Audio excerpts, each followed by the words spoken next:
Hi friends, అందరికీ నమస్కారం అండి. Welcome to my channel. ఎందరో మహానుభావుల జీవిత చరిత్రలు ఉన్న మన ఛానల్కి స్వాగతం. ఈరోజు ఛత్రపతి సంభాజీ మహారాజ్ గారి జీవిత చరిత్ర తెలుసుకుందాం. Please subscribe my channel. Maratha సామ్రాజ్యానికి రెండవ ఛత్రపతి రాజు మరియు ఛత్రపతి శివాజీ మహారాజ్ వారసుడు.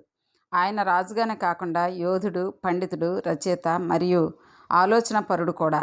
అతను తన జీవితకాలంలో 120 యుద్ధాలు చేసి అన్నింటినీ గెలిచాడు. దక్షిణ భారతదేశంలో మొఘల్ దండయాత్రలను ఆపడంలో సంభాజీ కీలక పాత్ర పోషించాడు. ఛత్రపతి సంభాజీ తన ధైర్య సాహసాలకు మరియు పాండిత్యానికి ప్రసిద్ధి చెందారు.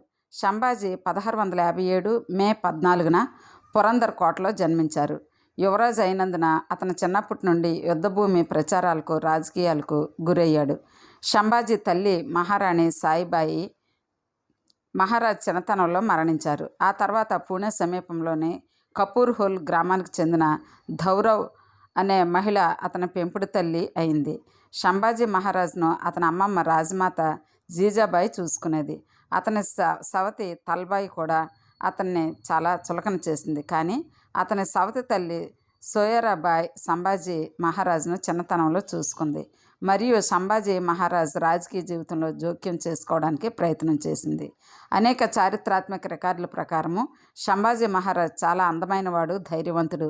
అతను అనేక భాషల్లో పండితుడు, చాలా తెలివైన రాజకీయవేత్త కూడా.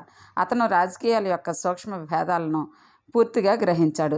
శివాజీ మహారాజ్ తన ఆగ్రా పర్యటనలో చిన్న వయసులోనే రాజకీయాలు తెలుసుకుంటే భవిష్యత్తులో తనకు ఉపయోగపడుతుందని భావించి తనతో పాటు తీసుకెళ్లాడు. అప్పటికే సంభాజీ రాజే వయసు 9 సంవత్సరాలు.